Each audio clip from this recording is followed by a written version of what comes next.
नमस्ते सबैजनामा। आज चाहिँ म जापानको one of the famous sakura spot चिदोरीका फुजी पार्कमा आएको छु होइन।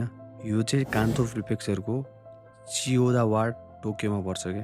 यो लोकेसनमा जानको लागि हान्जोमन स्टेसन र कुदान्सिदा स्टेसनमा झरेर 5 and 10 मिनटको वाकमा हामी चाहिँ पुग्न सकिन्छ के।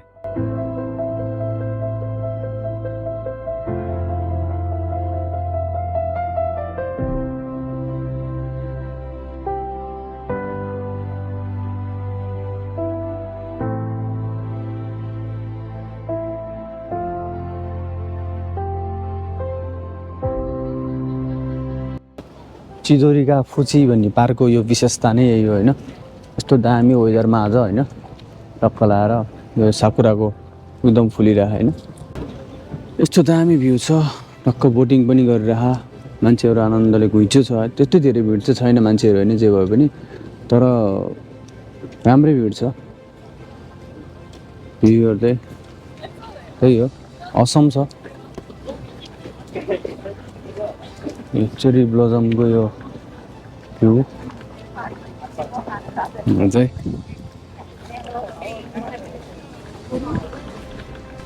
तपाईँहरू पनि यो पार्कहरू यसो हेर्न घुम्न मन लाग्यो भने होइन, आउँदा हुन्छ यो चिदोरीका फुची भन्ने पार्क होइन। यहाँ चाहिँ साकुरा हेर्नको लागि, बोटिङ गर्नको लागि चाहिँ यो टोकियोमा चाहिँ one of the perfect destination place हो। त्यही भएर आएर यहाँ इन्जोय गर्न सक्नुहुन्छ होइन, साथीभाइहरूसँग आएर।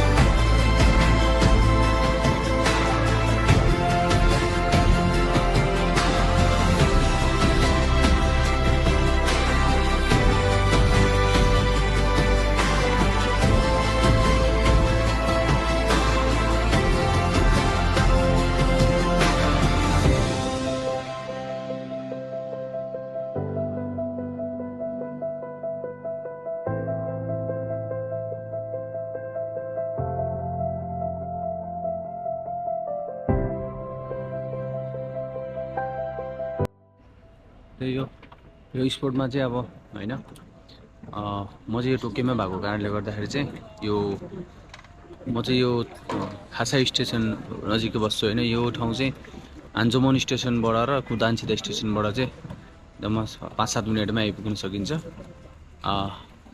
यस्तो पानी परेको थियो हिजो राति, पानी परेर पनि यस्तो दामी छैन वरिपरिको सराउन्डिङ दामी देखिएको छ।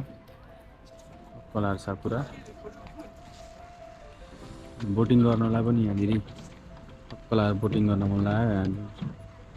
बोटिङ पनि गऱ्यो, बोटिङ गर्दै साकुराको भ्यू हेर्दै दामी सिन देखिन्छ।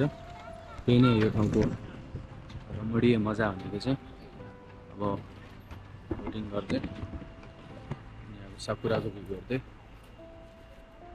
इन्जोय गर्दै होइन। हामी चाहिँ यतापट्टिको पनि साइज यस्तै हेरौँ होइन। यहाँनिर टिकट काट्नेको लाइन छ होइन, टिकट काट्दै लाएर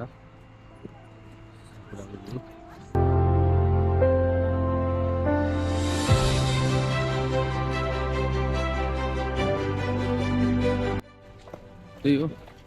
तपाईँहरू पनि कोही यो टोकियो एरियामा हुनुहुन्छ भने चाहिँ होइन, यो चिदोरीका फुची भन्ने यो साकुरा पार्कमा आएर चाहिँ यस्तो दामी रमणीय एकदम मजाको दामी बबाल ठाउँ चाहिँ इन्जोय गर्न सकिन्छ है। उहाँ चाहिँ बबाल छ है यो ठाउँ चाहिँ,